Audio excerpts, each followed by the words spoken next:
So what do you think? Where do you where do you see things going? Because I can tell you this again, like, you know, at the beginning of the year. So I have to say. Okay, go ahead. Where?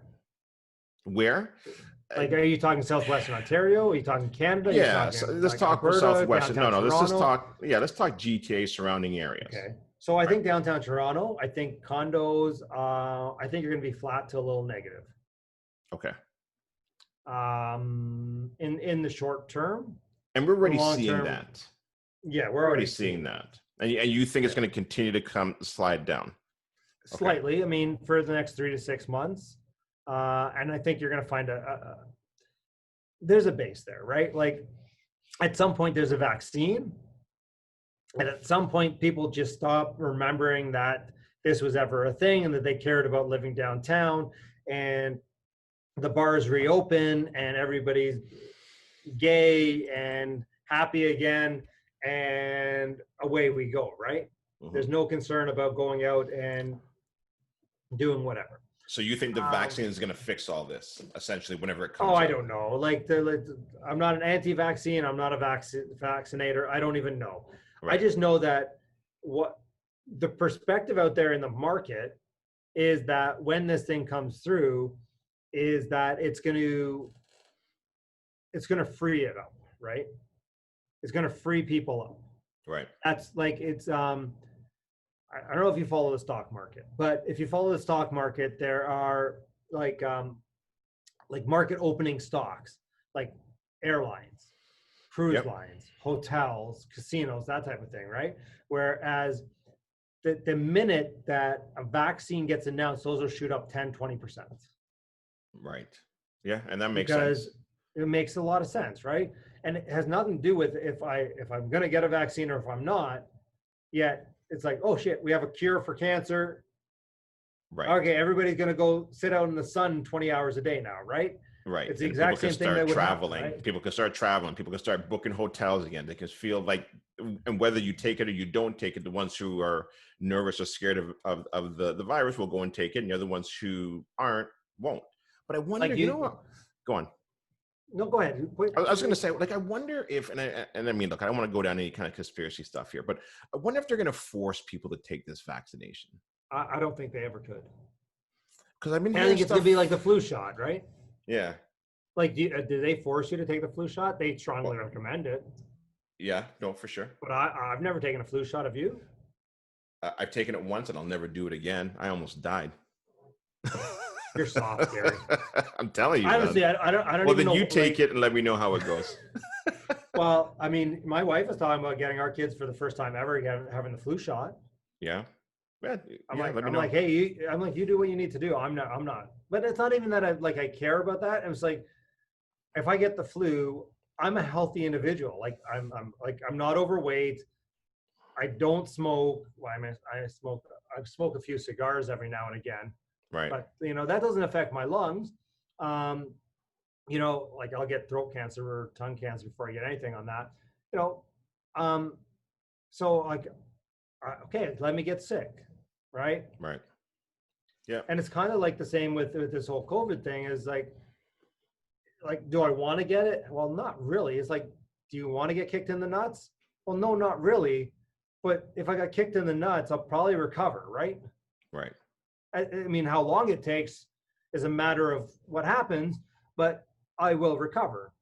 Now, I get out there in the world that there are people who they might not recover from this. And you have to live what you do. But I mean, we're talking economics here, right? And I'm an economic geek. Right. So just from a pure economic standpoint, that vaccine is like the book opening. It's like, it's a shut book and now it's an open book, right? Now, what about deferrals, the mortgage deferrals, right? Oh, so, I mean, that stuff is starting. Did you watch my Monday video? Of course I did. You did not. I did. You must be lying. Oh, you did? No, okay. No, I watched it 100%. Okay. So, well. So I know what you said. I just want you to share what you said. Well, because I think it's great. So everybody goes. So, well, I'm going to go to mortgage deferrals, but you want the rest of the update, right? You want a market update, right? Yep. I think As you know, we talked about this before. The freaking cottage market is off the hook hot right now. Right. Ridiculous. But here's it's Muskoka and Kawarthas, and I think that's going to continue. I think that suburban areas are going to continue to go up, and not for the only reason that people want to move out of Toronto. You have to remember this. There are still going to be 1 million people moving to Toronto in the next 10 years, probably 1.5 million, right?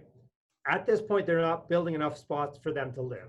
In southwestern Ontario, outside of Toronto, so you're like in the Durham region, in Hamilton, Niagara, there's another 1 million people that are going to live here in the next 1 million to 1.5 million people are going to live here in the next 10 years, and they're not building enough housing. Where are they going to live? And so they got all these areas green belted. Now, I don't know if you noticed this, but lumber has gone up in price. Do we think it's going to go down? So it's gone up, what, I don't know, 50, 100%? I don't know what the numbers are. Is that? I don't know what the number is. I mean, I know that there was an issue with actually getting lumber. Well, supply, right? So, right. I mean, it's simple. Guns and butter. Did you study economics, guns and butter? No. It's a supply demand curve, right? When demand goes up and supply goes down, prices are going to rise.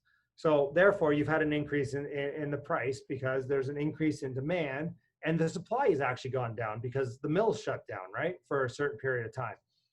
So you see that increase in price. There's no way that's ever going to go back. You're never going to see it go back to where it was pre-COVID. So if it went up 100%, maybe you see it come down 50%, but that's still a heck of a gain. So the cost to build a home is now more. Right. With the green belt and people moving in, the cost of land isn't going to go down, in my opinion. Yeah. No, and I mean, it makes sense. So at the end of the day, if you don't densify, which they're not doing enough of, in my opinion, because of red tape and government issues and whatever, then you're going to see more demand and less supply. Right. And when you get that, prices rise. And what do you mean by guns and butters? What is that? God, you got to go back to economics 101, my friend. I want you to teach me, and I want you to teach the listeners. No, man, dude, we only got a short time, man. I studied this shit for years. Google guns and butter economics, man. Yeah. Cole's notes. It's a supply demand curve. Okay. Supply demand curve. That's all it is, and it's supply demand x-axis, whatever. But yeah, Google guns and butter at one point, and guns and butter economics. Right. That's just the two descriptors they used in the supply demand curve in all the economic textbooks. Okay, got it. Why do you? What's causing that rise in the prices of cottages? Or why is there this huge influx of people going out to cottages? Is it because of COVID? People were doing it like the prices had gone up. So I mean, you're in Kawarthas. I'm sure you probably hit the 407 a heck of a lot more now, right? Now that it goes right through to 115. Yeah. Because it takes you less time to get there. So I live in Oakville, and my cottage is 2 hours and 10 minutes away from my house if there's no traffic. But now I can get there on a Friday night in 2 hours and 20 minutes if I leave at 5 o'clock full traffic because of the highway change. So it's closer, right? Because people I don't care that it's 230 kilometers away. I know that it's 2 hours and 10 minutes or 2 hours and 20 minutes. So it's now closer. So that's increased the price. Yet COVID has had the effect of, okay, it's funny. I was talking to, I don't remember who the hell it was, but they're like, yeah, we have a place in Cayman Islands, and we'll go for 3 weeks out of the summer because it's beautiful there in the summer. It's 80 degrees. It doesn't get too hot. And there's nobody there. It's beautiful. But now we're considering buying a cottage because we can't go there, and we'll rent it or we'll do whatever. We'll rent the cottage when we're there. And so there's more demand for cottages because people can't travel.